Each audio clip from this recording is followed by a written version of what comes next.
Hey guys, this is Chirag Dahiya,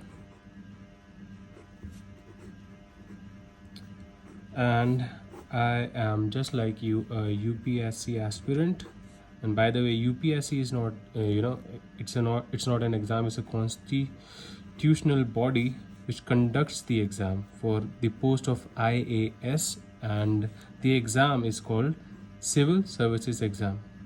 Okay, so the thing is that I have discovered that when I teach, okay so मेरे को पढ़ाते हुए ही लोगों को समझाते हुए ही जो चीज़ें हैं वो अच्छे से याद होती हैं. So I don't have anyone जिसको मैं पढ़ा सकूँ. So I thought let's teach YouTube.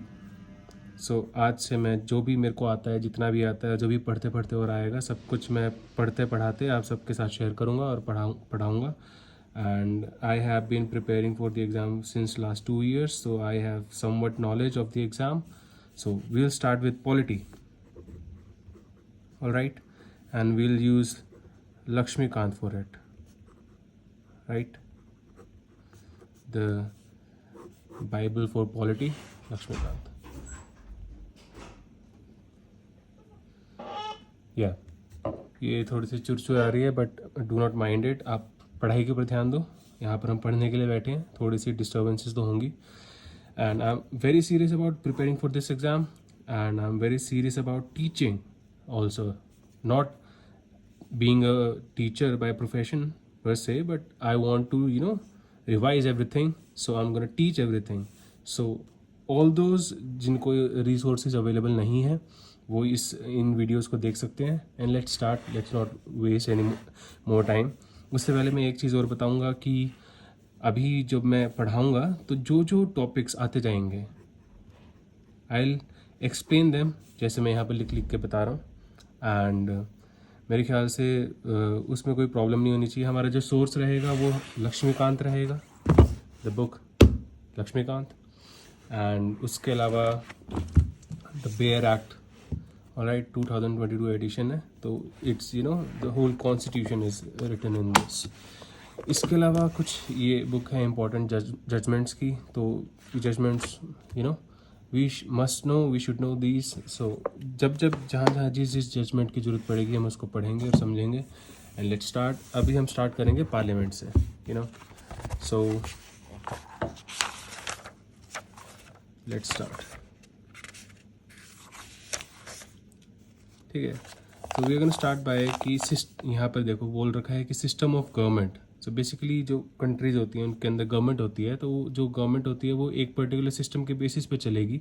तो वो अलग अलग सिस्टम्स हो सकते हैं किसी तरीके से. एंड किसी भी दो कंट्रीज़ में बिल्कुल सेम सिस्टम होता ही नहीं है, कुछ ना कुछ चेंजेस हमेशा होंगे. सो इंडिया का जो हमारा सिस्टम है that is parliamentary system. Okay, parliamentary form of government. So हम सबसे पहले आज यही पढ़ने और समझने वाले हैं कि पार्लियामेंट्री सिस्टम क्या होता है. It's 12.3. Let's jump to 12.3.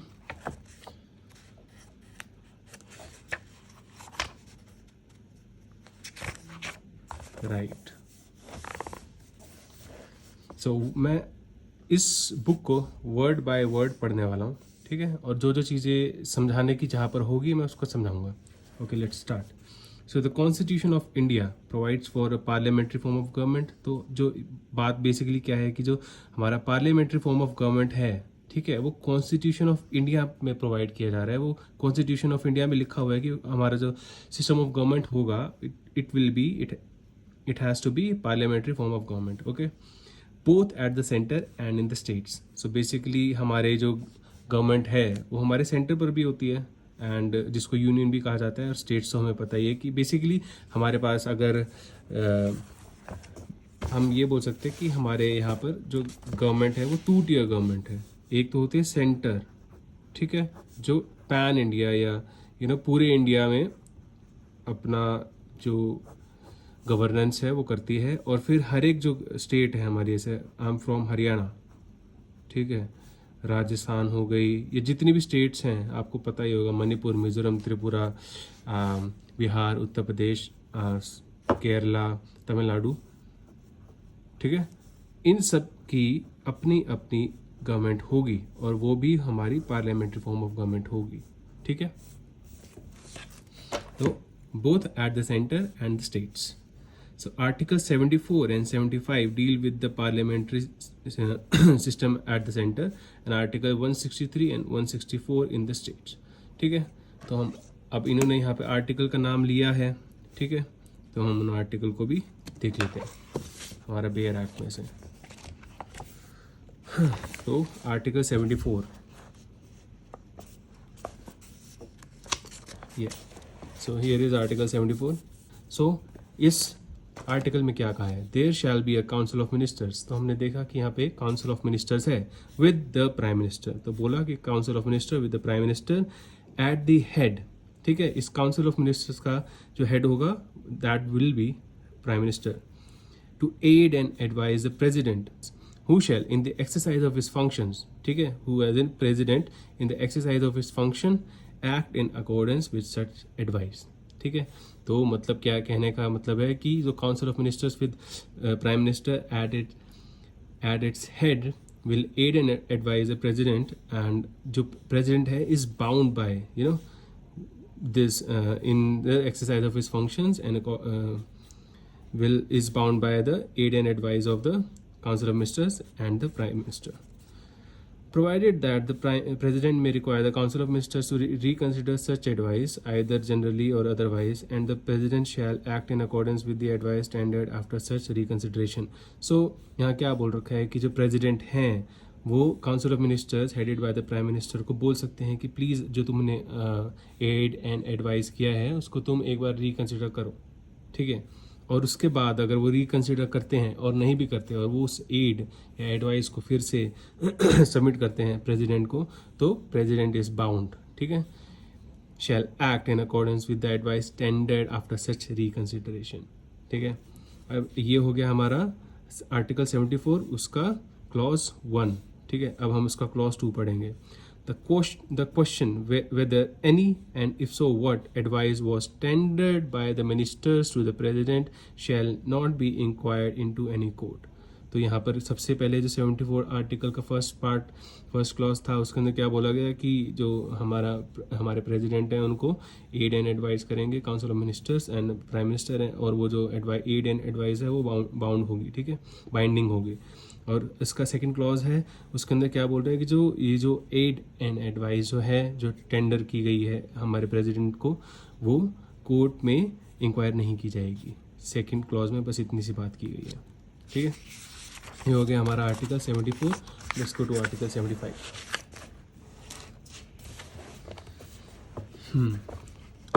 तो other provision as to ministers, कहने का मतलब कि मिनिस्टर्स को लेकर और क्या प्रोविजंस हैं, ठीक है। तो अब यहाँ पर बेसिकली आप ये देख रहे हो कि यहाँ पर बोला क्या गया है कि आर्टिकल 74 और 75 deal with the parliamentary system. तो कहने का मतलब क्या है कि अब पार्लियामेंट्री सिस्टम में हमें बेसिकली ये पता चल रहा है एट द सेंटर जो पार्लियामेंट्री सिस्टम है उसके अंदर ये पता चल रहा है कि हमारे पास है काउंसिल ऑफ मिनिस्टर्स, हमारे पास है प्राइम मिनिस्टर्स, हमारे पास not prime ministers, prime minister, and हमारे पास है प्रेसिडेंट, ठीक है। और उनके बीच का हमें डायनामिक भी पता चल गया कि कौन किसको एडवाइस देगा और कौन उस एडवाइस से बाइंडिंग है, और अगर वो एडवाइस जो अगर टेंडर की गई है हमारे प्रेसिडेंट को तो उसको इंक्वायर भी नहीं किया जा सकता। अब ये तो एक डायनामिक पता चला है हमें। अब इसके अलावा हम दूसरे डायनामिक देखेंगे विच इज़ आर्टिकल 75, ठीक है। Other provisions as to ministers, the prime minister shall be appointed by the president. जो मैंने अभी बात बताई थोड़ी देर पहले कि जो हमारे प्रेसिडेंट हैं वो अपॉइंट करते हैं प्राइम मिनिस्टर को, ठीक है। The prime minister shall be appointed by the president and the other minister shall be appointed by the president, ठीक है। तो अपॉइंट कौन करेगा? दोनों को, प्राइम मिनिस्टर, ठीक है, सॉरी, दोनों prime minister and other ministers को अपॉइंट कौन करेंगे? हमारे प्रेसिडेंट। लेकिन ठीक है, सबसे पहले जो अपॉइंटमेंट होगी वो हम प्राइम मिनिस्टर की वो प्रेसिडेंट करेंगे देख कर कि कौन सी पार्टी की जो मेजोरिटी है वो उनको दिखाई दे रही है, एंड उसके हिसाब से वो प्राइम मिनिस्टर को अपॉइंट करते हैं। अब उसके अलावा the other minister shall be appointed by the president on the advice of prime minister. तो अदर जो हमारे मिनिस्टर्स हैं जो आगे जाके काउंसिल ऑफ मिनिस्टर्स बनेंगे वो जो प्राइम मिनिस्टर हैं वो बताते हैं प्रेसिडेंट को कि this is these are the people, आप इनको अपॉइंट करो as ministers and I shall form the government with them. ठीक है, अब ये तो हमारा हो गया क्लॉज 1 आर्टिकल 75 का। ठीक है, अब आर्टिकल 75 का clause 1 and then we have clause 1A sub clause let say. ठीक है, तो sub clause 1A what does it say, the total number of ministers, ठीक है, including the prime ministers in the council of ministers. ठीक है, तो इससे हमें क्या पता चल रहा है कि काउंसिल ऑफ मिनिस्टर्स है, उसके अंदर प्राइम मिनिस्टर भी इंक्लूड किए जाते हैं, उसके अंदर एक पर्टिकुलर नंबर है टोटल। अब उस नंबर के बारे में हम जानना स्टार्ट करेंगे। Shall not exceed 15% of the total number of members of house of the people. ठीक है, और अब हाउस ऑफ द पीपल क्या होता है, लोकसभा। ठीक है, सो यहाँ पर क्या बोल रहे हैं कि जो लोकसभा है, अब इस डायनामिक को थोड़ा समझ लेते हैं। ठीक है, लेट्स से कितने होते हैं लोकसभा में अभी हम नहीं समझेंगे। ठीक है, जब आएगा आगे जाके तब उसको हम समझेंगे। बट लेट्स से कि लोकसभा में 100 MPs होते हैं। ठीक है, मेंबर ऑफ पार्लियामेंट्स होते हैं, उसके अंदर से किसी पार्टी की मेजोरिटी होगी। ठीक है, लेट्स से कि हमारे जो बीजेपी है, ठीक है, उसके हमारे पास हो गई 51 सीट्स। लेट्स से उनके पास होगी 51 सीट्स, तो 51 सीट्स होगी तो उनके पास मेजोरिटी है। जो हमारे प्रेसिडेंट हैं उन्होंने एक पर्टिकुलर इंसान को, let's say mister Narendra Modi, उनको अपॉइंट किया। ठीक है, as prime minister. Prime minister ने बोला कि दीज आर द पीपल, ठीक है, these are the MPs which I want to be appointed as ministers also and I'll form the government with them, but ठीक है, including the prime minister, ठीक है, the number of total number of the council of ministers cannot be more than 15%. ठीक है, cannot be more than 15%. So what does it mean कि for example हमारे जो लोकसभा है, ठीक है, हाउस ऑफ द पीपल, अगर इसके अंदर 100 MPs हैं, ठीक है, तो इसका मतलब है कि हमारे पास 15 से ज़्यादा मिनिस्टर्स नहीं हो सकते।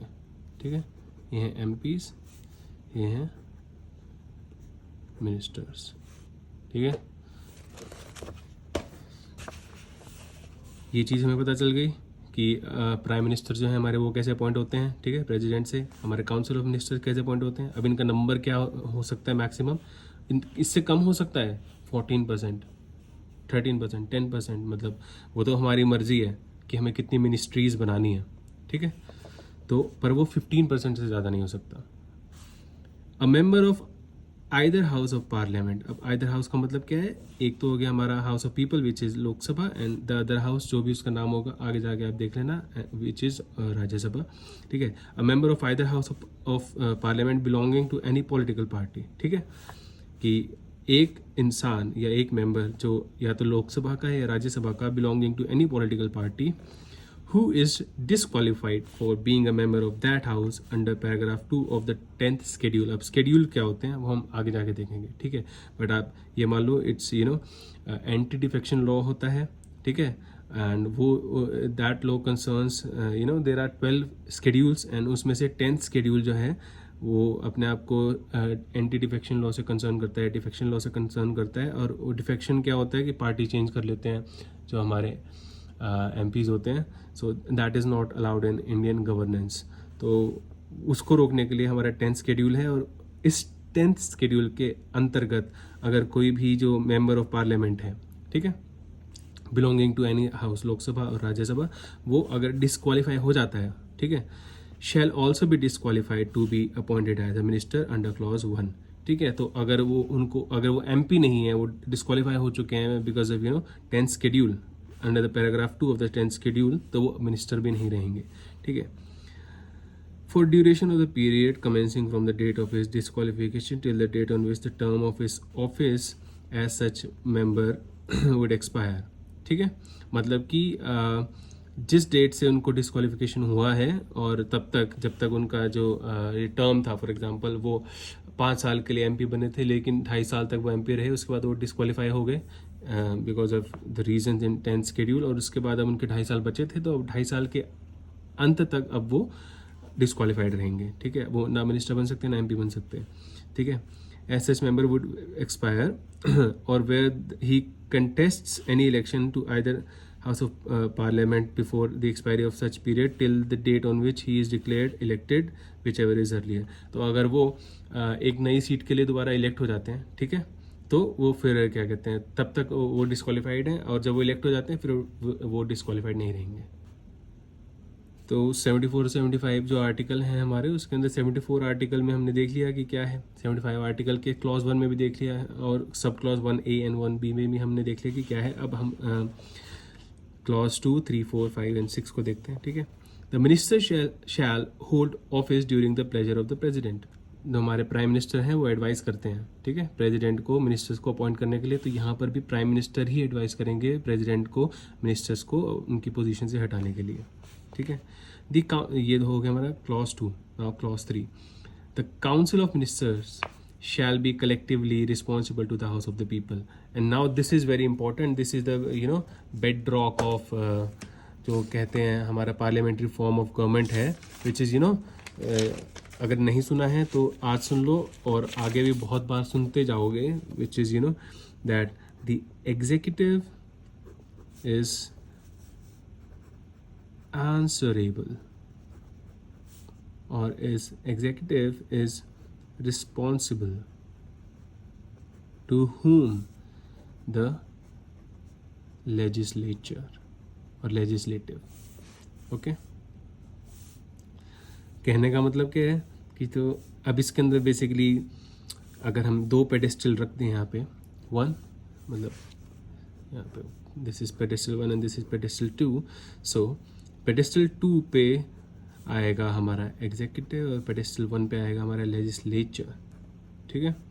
और कहने का मतलब क्या है कि येस द लेजिस्लेचर और लेजिस्लेटिव इज मोर पावरफुल, ठीक है, देन द एग्जीक्यूटिव.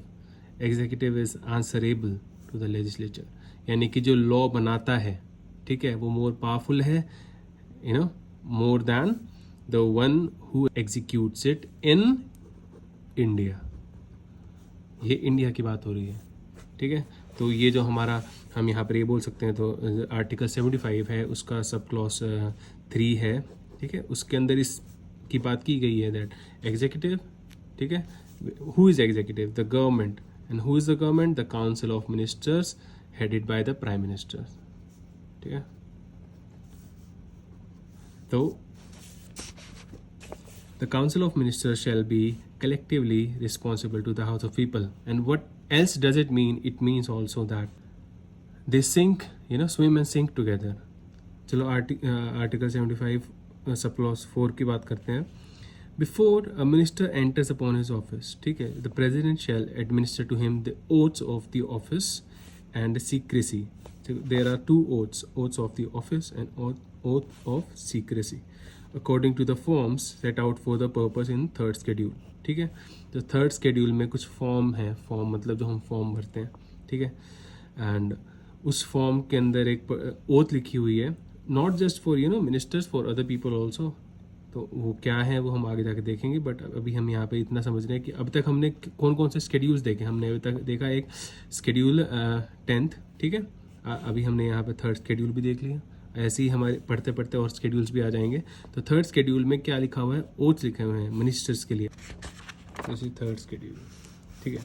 तो यहाँ पर देखो 3rd schedule में लिख रखा है forms of oaths and affirmations. ठीक है. यहाँ पर देख सकते हो form of oath of office for minister for the union. ठीक है. Oath of secrecy for the minister for the union. ठीक है. And then we can see form of oath or of affirmation to be made by a candidate for election to the parliament. So candidate election के लिए भी, ठीक है, election से पहले भी उसको कुछ oath और affirmation उसको लेना पड़ता है. ऐसे ही हमारे पास यहाँ पे और भी oath and affirmations हैं. Oath of office for minister to a state, oath of secrecy for a minister to a state. See here, oath or affirmation to be made by the judges of high court. So we were studying the council of ministers shall be collectively responsible to the house of the people. And then before a minister enters upon his office, the president shall administer to him the oaths of the office and secrecy according to the forms set out to the purpose in the 3rd schedule. Okay. Now the clause 5th. A minister who for any period of 6 consecutive months is not a member of either house of parliament shall at the expiration या expiration of that period ceases to be a minister. So ये basically क्या बोल रहे हैं कि एक जो minister हैं, for example now the thing is that कि हमारे जो प्रेसिडेंट हैं, ठीक है, उन्होंने हमारे पीएम को अपॉइंट किया, तो जो हमारे प्राइम मिनिस्टर हैं वो एक पर्टिकुलर सेट ऑफ पीपल को बोल सकते हैं कि these people have to be my council of minister, but the thing is that कि for example people amongst these council of ministers do not have to be MP as of yet, and MP can be from Lok Sabha and they can be from Rajya Sabha also, ठीक है. So अगर वो MP यहाँ पे हैं, ठीक है, अगर वो MP यहाँ पे नहीं है, ज़रूरी नहीं है कि वो MP हो, पर वो फिर भी एक मिनिस्टर अपॉइंट किए जा सकते हैं, लेकिन उनके पास अब 6 मंथ का वक्त है कि वो मेंबर ऑफ पार्लियामेंट बन जाए, ठीक है. अगर वो 6 मंथ के अंदर नहीं बनते तो वो मिनिस्टर की पोस्ट से डिस्कार्ड कर दिए जाएंगे. So that is what all it says, ठीक है, it all says. So 6th जो हमारा यहाँ पे आर्टिकल 75th आर्टिकल का जो 6th क्लॉज है वो क्या बोलता है, this salaries and allowances of ministers shall be such as parliament may from time to time by law determine. तो सबसे पहली बात हमने यहाँ पर 2 बातें क्या समझी, 3 बातें लेट्स से कि मिनिस्टर्स को सैलरी मिलती है, ठीक है, अलाउंसेस मिलते हैं. दूसरी बात क्या समझी कि पार्लियामेंट देती या दिलवाती है. तीसरी बात क्या समझी कि अगर इनकी सैलरीज और अलाउंसेस अगर इनको मिलते भी हैं तो वो बाय लॉ मिलते हैं, ठीक है, वो डिटरमाइन किया जाता है बाय लॉ. और लॉ कौन बनाता है, parliament as in Lok Sabha and Rajya Sabha, not president, ठीक है. Until parliament so determines shall be as specified in the second schedule. और इन केस ये इसका एक्सेप्शन दिया है कि अगर पार्लियामेंट ने नहीं बताया हुआ, ठीक है, तो सेकंड शेड्यूल में सैलरीज एंड अलाउंसेस की बात की गई है. तो आज हमने 3 शेड्यूल देख लिए हैं, ठीक है. अब शेड्यूल को भी हम अलग से करेंगे, लेकिन आज हमने 3 शेड्यूल्स देख लिए हैं, विच इज़ सेकंड शेड्यूल जिसके अंदर हमारी सैलरीज एंड अलाउंसेस के बारे में बात की गई है, ठीक है. थर्ड शेड्यूल जिसके अंदर हमारी ओथ्स एंड अफर्मेशंस की बात की गई है, एंड 10th शेड्यूल जिसके अंदर हमारे एंटी डिफेक्शन लॉ की बात की गई है, ठीक है. तो हमने हमारा आर्टिकल 74 एंड 75 देख लिया है, ठीक है. 74 के अंदर फिर से एक बार हम देख लेते हैं. 74 के अंदर बस क्या बोल रहे हैं, 2 ही क्लॉज हैं. फर्स्ट क्लॉज बोलता है कि there shall be council of minister headed by the prime minister, ठीक है, to aid and advise the president, जो और उस एड एंड एडवाइस के हिसाब से ही जो हमारे प्रेसिडेंट हैं शैल एक्सरसाइज हिज फंक्शंस, ठीक है. एंड इसके अंदर इसका एक सेकंड पार्ट भी है विच सेज कि अगर प्रेसिडेंट जो काउंसिल ऑफ मिनिस्टर्स को एडवाइस है वो रिकन्सिडर करने के लिए दे देते हैं, ठीक है, और उसके बाद भी वो जो एड एंड एडवाइस है वो वापस प्रेसिडेंट को वापस भेज दी जाती है, तो president has to accept that aid and advice, ठीक है. अब इसका सब क्लॉज जो 2 है, ठीक है, not sub clause, just the clause 2, the question whether any, ठीक है, if so what advice was tendered by ministers to the president shall not be inquired in any court, ठीक है. तो बेसिकली क्या कि 74 के क्लॉज 2 में कहा जा रहा है कि जो भी एडवाइस टेंडर की गई थी प्रेसिडेंट को by the council of ministers shall not be inquired in the court, not inquired, it's inquired in the court, ठीक है. और 75 क्या बोल रहा है हमारा आर्टिकल 75 बोल रहा है कि जो हमारे प्राइम मिनिस्टर हैं, ठीक है, उनको प्रेसिडेंट अपॉइंट करेंगे. उसके अलावा जो हमारे मिनिस्टर्स हैं वो उनको भी प्रेसिडेंट अपॉइंट करेंगे on the advice of prime minister, ठीक है. और यहाँ पर हमारा टोटल नंबर ऑफ मिनिस्टर्स की बात की गई है कि कितने होंगे, 15% of the total number of house of people, ठीक है. और वो 100 नहीं होते, वो मैंने जस्ट एग्जांपल दिया था. और इसके अलावा डिस्क्वालिफिकेशन की बात की है सब क्लॉज 1B में कि अगर कोई 10th शेड्यूल के हिसाब से जो पैराग्राफ 2 है उसके हिसाब से अगर कोई डिस्क्वालीफाई हो जाता है, ठीक है, तो वो तब तक डिस्क्वालीफाइड रहेंगे जब तक वो दोबारा ऐसे इलेक्टेड नहीं होते या उनका जो वो उस साल का जो टेन्योर था वो ख़त्म नहीं होता, ठीक है. और उसके अलावा हमारा फिर क्लॉज 2 आ जाता है. क्लॉज 2 में क्या बोलेंगे कि प्लेजर ऑफ द प्रेसिडेंट पे जो जितने भी मिनिस्टर्स हैं दे शैल होल्ड द ऑफिस, ठीक है. उसके अलावा फिर हमारा क्लॉज 3 है. क्लॉज 3 क्या बोलता है, जो काउंसिल ऑफ मिनिस्टर्स है shall be collectively responsible to the house of the people, ठीक है. Executive has to be collectively responsible to the legislature, ठीक है। उसके बाद हमारा क्लॉज 4 है, before a minister enters upon his office the president shall administer to him the oaths of the office. हमने देखा ओथ्स ऑफ द ऑफिस अलग था, उसके बाद नीचे ओथ्स ऑफ सीक्रेसी अलग था, ठीक है। oaths of office and oaths of secrecy according to the forms set out for the purpose in the third schedule। तो हमारे oaths and affirmations जो हैं वो हमारे थर्ड शेड्यूल में है, और उसको प्रेसिडेंट है वो एडमिनिस्टर कराएंगे हर एक मिनिस्टर को, ठीक है। उसके अलावा फिफ्थ जो हमारा क्लॉज है वो क्या बोलता है कि एक हमारे मिनिस्टर हैं जो 6 महीने तक कंजेक्टिवली, उनको मतलब बेसिकली 6 महीने का टाइम दिया जाता है कि किसी को भी मिनिस्टर अपॉइंट किया जा सकता है, लेकिन अगर वो 6 महीने के बाद तक भी मेंबर ऑफ पार्लियामेंट नहीं बनते हैं तो वो डिस्क्वालीफाई हो जाएंगे, ठीक है, as a minister. A minister who for any period of 6 consecutive months is not a member of either house of parliament, ठीक है। वो लोकसभा के लिए भी मेंबर बन सकते हैं, राज्यसभा के भी मेंबर बन सकते हैं, लेकिन अगर वो किसी के भी नहीं बन पाए, shall at the expiration of that period which is 6 months consecutive months cease to be a minister, ठीक है। और लास्ट हमारा जो यहाँ पर है 6th क्लॉज, वो क्या है, जो सैलरीज एंड अलाउंसेज है वो पार्लियामेंट डिटरमाइन करेगी बाय लॉ। उसके अलावा अगर वो डिटरमाइन नहीं करती है तो वो सेकंड शेड्यूल में हमारे लिखा हुआ है, ठीक है। तो ये हमने यहाँ पर देखा आर्टिकल 74 एंड 75। तो आर्टिकल ये हो गया हमारा पार्लियामेंट के लिए, ठीक है, parliamentary system eight the centre. ऐसे ही आर्टिकल हमारे 163 एंड 164 होते हैं इन स्टेट्स। उनको जब हम स्टेट्स के ऊपर आएंगे तब पढ़ लेंगे, बिल्कुल सेम है, कुछ अलग नहीं है। बस जहाँ पे प्राइम मिनिस्टर है वो चीफ मिनिस्टर हो जाते हैं, काउंसिल ऑफ मिनिस्टर ही रहती है, प्रेसिडेंट जो है वो गवर्नर हो जाते हैं, और बाकी सारा सेम रहता है ऑलमोस्ट, ठीक है। और जो चेंजेस हैं वो जब हम आएंगे उसके ऊपर हम पढ़ लेंगे। तो अभी हम थोड़ी देर और इसको पढ़ने वाले हैं, यहाँ तक will study till here, and उसके बाद आज का हम जो हमारा जो पढ़ाई है इसको यहीं पर ख़त्म करेंगे।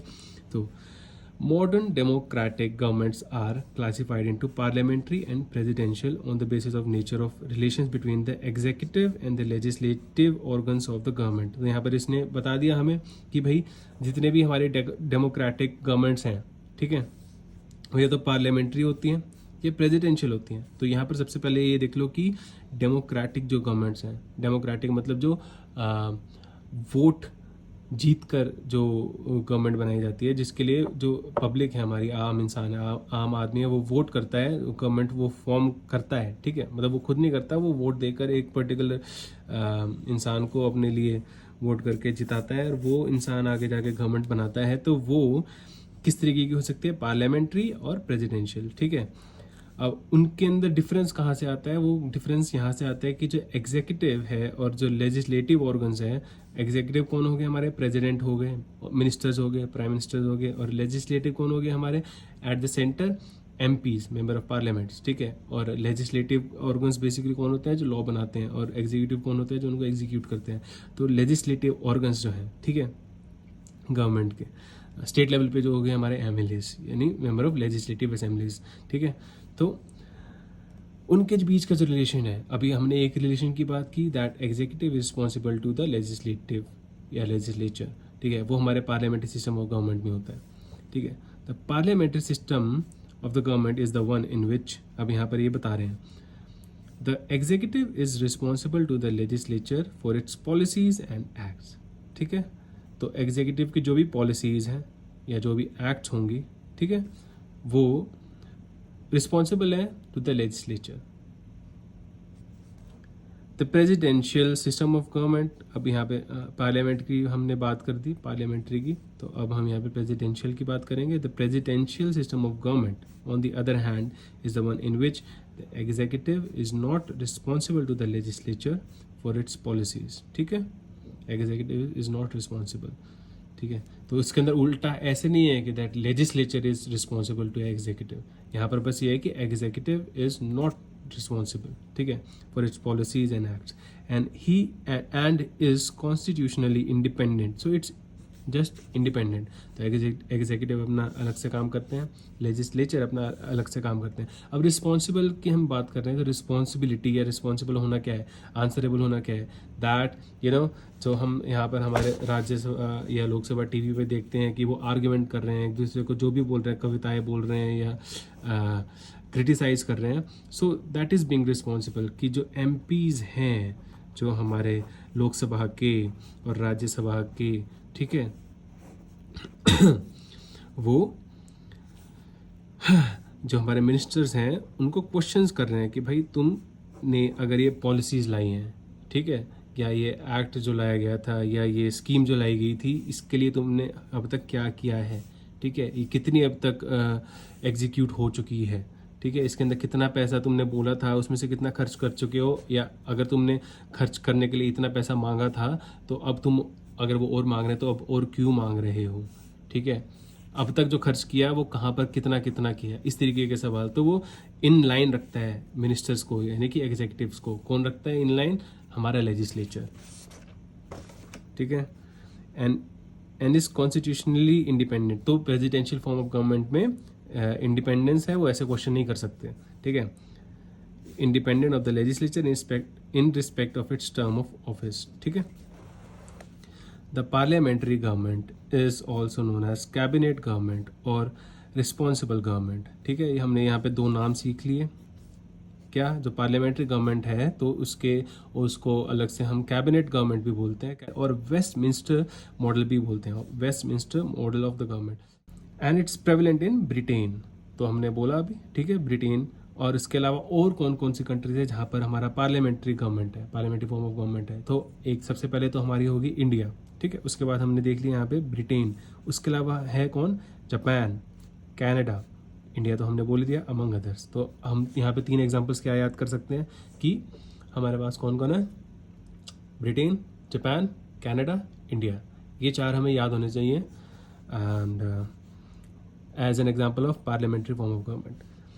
The presidential government, on the other hand, is also known as non-responsible or non-parliamentary or fixed executive system of government, ठीक है। तो इसके भी 2-3 नाम बता दिए, नॉन रिस्पॉन्सिबल, नॉन पार्लियामेंट्री, कुछ इसके अंदर वो नहीं है, मुश्किल मैथ्स नहीं है, and is prevalent in USA, Brazil, Russia, Sri Lanka. तो हमारे जो नीचे नेबर है श्रीलंका, एंड वो उस वहाँ पर प्रेसिडेंशियल फॉर्म ऑफ गवर्नमेंट है, ठीक है। उसके अलावा रशिया में है, ठीक है, पुतिन, मिस्टर पुतिन, ब्राज़ील है, यूएसए। तो यूएसए सबसे अच्छा एग्जांपल अगर हम बोलते हैं तो USA for presidential form of government. उसके अलावा हमें और आज क्या पता चला? ब्राज़ील है, रशिया है, एंड हमारा जो नीचे नेबर है श्रीलंका, ठीक है। उसके अलावा Ivor Jennings called the parliamentary system as cabinet system, you no,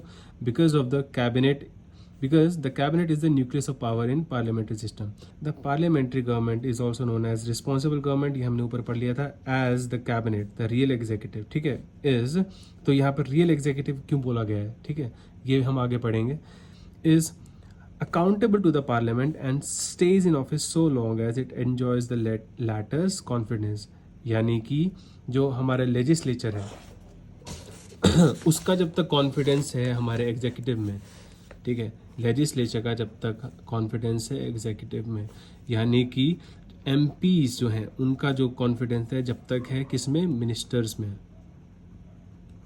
and prime minister में, ठीक है, काउंसिल ऑफ मिनिस्टर में जब तक है, तब तक ही वो अपना गवर्नमेंट होना, एज अ गवर्नमेंट एग्जिस्ट करना एंजॉय कर पा रहे हैं। It is described as Westminster model of government after the location of the British Parliament where the parliamentary system originated, ठीक है। In the past, the British constitutional and political experts described the Prime Minister as primus inter pares. इसका मतलब क्या है? First among the equals.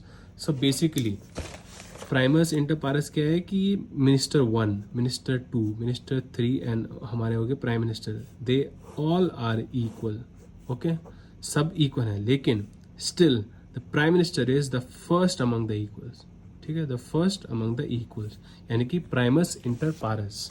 इसकी जो pronunciation है वो अलग भी हो सकती है, but we are saying is primus inter pares. अब इस तरीके की चीज़ें, फॉर एग्जांपल यहाँ पर अगर हमने बोल दिया है कि रिस्पॉन्सिबल गवर्नमेंट है, या आइवर जेनिंग्स ने ऐसा बोला है कि वो कैबिनेट सिस्टम है, ठीक है, और वो न्यूक्लियस ऑफ पावर है, तो इस तरीके की चीज़ें, प्राइमस इंटर पारस है, ठीक है, वेस्टमिंस्टर फॉर्म ऑफ गवर्नमेंट है, या आर्टिकल 74 और 75 जो है हमने देखे वो क्या है और क्यों है, तो इस तरीके की चीज़ें हम अपनी आंसर राइटिंग में इस्तेमाल कर सकते हैं, ठीक है।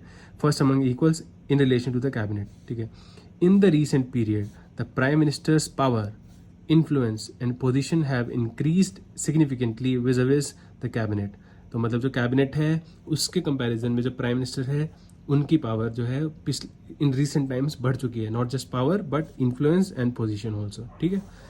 He has come to play a dominant role in the British politico-administrative system. Politico-administrative as in जो हमारा उसका जो political dimension है and administrative जो dimension है उनके parliamentary form of government का, ठीक है, ब्रिटिश का यहाँ पर बोल रहे हैं, तो उसके अंदर जो हमारे प्राइम मिनिस्टर है उनकी पावर एंड इन्फ्लुएंस वो बढ़ चुका है in recent times. Hence the later political